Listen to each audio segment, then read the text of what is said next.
اهلا وسهلا، مرحبا بكم معايا في فيديو جديد من قناه كويزين فرح جي اش. كيف ما كتشوفوا معايا اليوم غنشارك معكم واحد لي بات كتجي خطيره بزاف بواحد لاصوص كتجي سهله وبنينه. لي بات بالكورجيت والطون. يلا هو معايا نشوفوا المقادير وطريقه التحضير.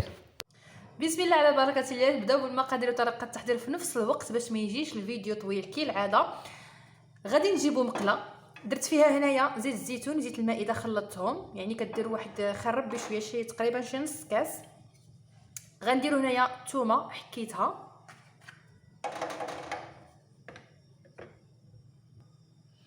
عادي نخليها الثومه هذه حتى تحمر مزيان. المهم ما تحرقش، غير تحمر ليا واحد شويه، طلق البنه ديالها. وغادي نضيفوا الاضافات الاخرى. من بعد ما تحمرات لينا شويه داك الثومه، هانتوما في الزيت. دابا غادي نزيد الكورجيت القرعه الخضراء. انا حكيت هنا واحد جوج ديال الكورجيتات كبارين، تقدروا ديروا ثلاثه، المهم كتجي بنينه وما كتجيش كاع باينه في لي بات. صافي غادي نقليها حتى هي مزيان ونتلاقاو.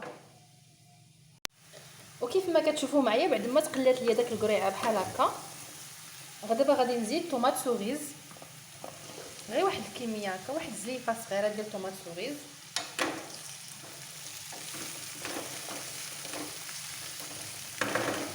صافي غادي نخلي الطوماط سوريز حتى هي تزيد تقلى مع داك القريعه ونتلاقاو.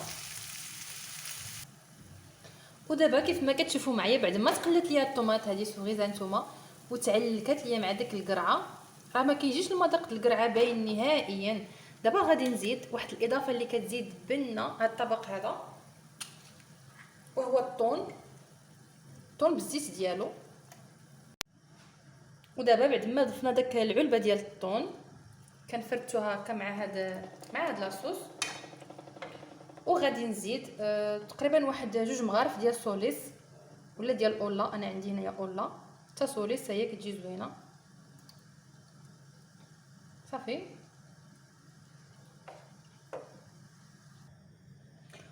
بعد ما زدت سوليس يعني دابا عاد غادي نزيد توابل. عندي غير الملحه والابزار فقط. غادي ندير هنايا شويه ديال الملحه، واحد شويه ديال الابزار بحال هكا. صافي ما كنديروش توابل في هاد الاطباق الايطاليه، ما كيكونوش توابل بزاف، يعني غير ملحه وابزار كيكونوا كافيين.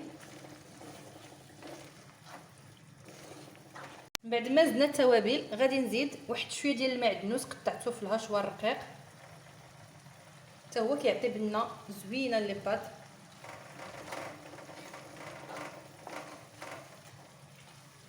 صافي وغادي نخلط كلشي حتى تبان ليا لاصوص عقدات شويه، وغنطفي على البوطه. وها لاصوص واجده.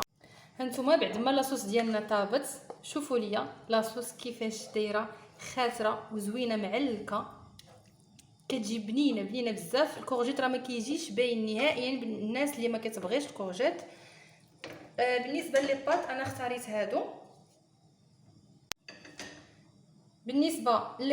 اختاريت هادو. كيكونوا بحال الكوكياجه. نتوما تقدروا ديروا سباكيتي، تقدروا ديروا اي لي بات كتعجبكم. غادي نزيدوها على هاد لاصوص هادي اللي وجدنا من قبل. لي بات راه سلقتها في الماء والملح وواحد جوج معالق ديال الزيت. المهم راه كلشي كيعرف يسلق لي بات. المهم بغيت نشارك معكم هي هاد لاصوص العجيبه، كتجي غزاله بزاف وزوينه. كيف ما كتشوفوا معايا غادي نخلط كلشي داك لي بات مع داك لاصوص حتى غتخلط ليا مزيان. وراه مازال شاعله على البوطه وما طفيتش عليها. وهذا هو الشكل النهائي ديال لي بات ديالنا بالطون والكورجيت. كتجي بنينه، كنتمنى تجربوا هاد الطريقه هذه، كتجي بنينه بزاف. الا بغيتوا تزيدوا واحد شويه ديال الفرماج من الفوق، الفرماج الاحمر اللي كيعطي البنه والتعليكه، زيدوه. انا ما زدتوش، اكتفيت بها غير بحال هكا وكتجي بنينه. ندوق معكم. كنتمنى تجربوها، ما تنساونيش باللايك والبارطاج. شكرا على المشاهده، نتلاقاو ان شاء الله في فيديو جديد.